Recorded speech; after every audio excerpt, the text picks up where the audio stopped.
Hey, I'm Dave Sedia. I created this Pure React workshop, and I wanted to give you a quick behind-the-scenes look, kind of a open house tour of the courseware, so you can have an idea of what you'll have access to once you purchase the workshop.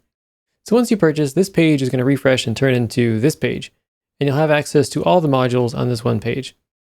So we'll get into JavaScript Essentials, and then the fundamentals of React, and then a bit on classes, and hooks, and API requests, and then finally React Context. And we've got a couple more modules in the works for once Suspense is finalized. And below this, you can download the Pure React book, along with the exercises and solutions that come along with it. And we've got some interviews with industry experts. And then you've got access to all the recordings from the live streams we used to test out the concept in this workshop. So let's go back to the top, and we can take a look at some of the projects we're going to be building throughout the workshop. So after the JavaScript Essentials, which is pretty much standalone lessons, we're going to be building a couple little apps inside the fundamentals of React module. We're going to start off with this little tweet component that we're going to sketch before we build. And then we're going to build something that looks a bit like a GitHub file list. And in the next module, with classes and state, we're going to build this shopping cart app where we can add a couple things to the cart and then click over to the cart and go to the checkout page and fill out this form and have it display your info down here. Then in the next module, for hooks, most of these are standalone lessons, but we're going to be getting into use state and use ref and use reducer, a few lessons on use effect, because use effect is probably the trickiest of the hooks. And then we're going to look at refactoring some classes to use hooks and some of the more advanced hooks like use memo and use callback.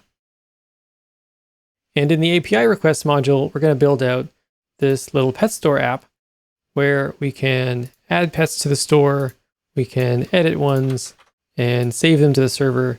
So we're going to be going over all of the CRUD operations in a React app where we can edit things, create them, and remove them. And then in the Context API module, we're going to be building out this email app where we have a login page, and after you log in, we've got a list of emails here, and we're getting notifications as new emails are added to the list. And we can click into an email and clear out these notifications and click back to the list. And we can log out too. And so that you can get an idea of the pacing of the lessons and kind of how the video player works and all that, let's click into this lesson on managing user state with context. So we have the video player here, and you can kind of reconfigure the screen if you want the player to be a little bit smaller and have the lessons next to it. When we also have speed controls, so you can slow it down and you can speed it up to 2x. And let's hit play on this. Our root component here is responsible for the user state and logging in and logging out that user, and also passing it down with this user context provider. So let's pull all the user-related functionality out into the user context. In our user context file right now, all we're doing is creating a context and exporting it. But what we can do is create another component in here, and we can call it user provider.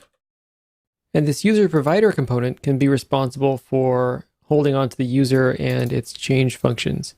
So we can take all of this stuff here and cut it out of here and paste it into user provider.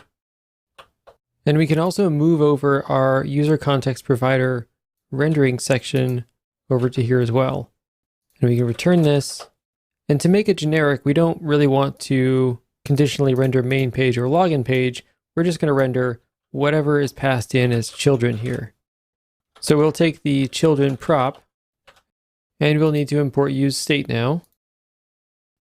And we're also going to export this user provider function so that now over in index, we can import the user provider, and we can use that user provider instead of the user context provider. And we don't have to pass a value because the user provider is handling all that user stuff for us. Now, because the user provider doesn't depend on anything in here, we can move it up one level so that it'll be wrapping the root component instead of being inside the root component. But we still need access to the current user inside root. So we can import the use context hook from React, And at the top of this component, we can call useContext and pass in our user context. And that's going to return that object with the user and login and logout. And all we need from it is the user property. And we don't need useState anymore. And if I fix this typo, then the app's going to render and we can log in and everything still works. So I hope you enjoyed this tour of Pure React, and I can't wait to see you inside.